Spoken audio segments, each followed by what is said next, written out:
Шардара ауданында азық-түлікпен қатар жанар-жағармай мен сұйытылған газ бағасында мониторинг жүргізілуде.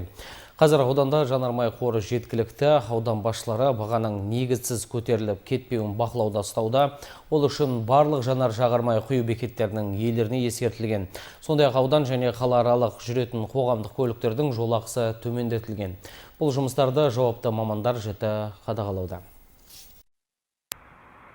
Ел президенті Қасым-Жомарт Тоқаевтың тапсырмасына сәйкес еліміздің барлық аймақтарында сұйытылған газ бағасы мен жанар-жағармайдың бағасы біршама арзандатылды.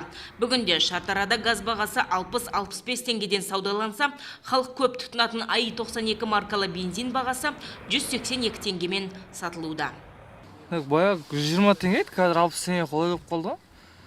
Баяғы 3000 теңгеге кәдімгідей 50 литр қойдық, қазір енді 100 литр қойдық. Қазір қолайлы болып тұр қазір енді, мысалы Шымкентке барып келгенге де баяғыға 2000 теңге барып келіп жүрік қазір. 4000 теңге, 5000 теңге кетіп қалады еді мысалы. Ал ауыл шаруашылығы техникалары мен жүк тасымалдайтын көліктер тұтынатын дизель отыны 260 теңгемен нарықта сатылымға шыққан. Бұл бағалар 6 ай көлемінде өзгертілмейді. Кәсіпкерлер бағаны негізсіз көтерген жағдайда айыппұл салынып заң аясында жауапкершілікке тартылады дейді ауданның атқамінерлері. Қазір өзіміздің солай 5000-нан 6000-нан жинап отырып тапсырма.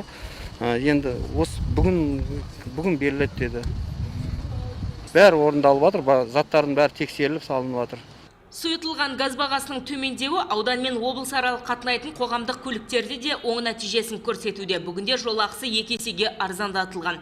Мысалға, Шымкент бағытына 2000 теңге, ал Алматы бағытына қатынайтын автобустардың жол жүру ақысы 6000 теңгенің төңірегінде тұрақтаған. Таксилеріміздің бәрі 2,5 теңгеге түсті. Құндайымыз 2000 теңге ұстап қалды, өйткені солярка қымбат, дизель отыны сол үшін сұрамар бағаны. Бір бағытта жүреді, осы Шымкент бағытымыз бар, Сарыағаш Абай, осы бағытта жүріп жатыр. Құндайымыз, әлі таксилеріміз бар. Шардар ауданынан Гүлнар Асқарқызы, Қуаныш Әуелбеков, Нұржан Сейдаземов, Бақыт Байларов, жаңалықтар.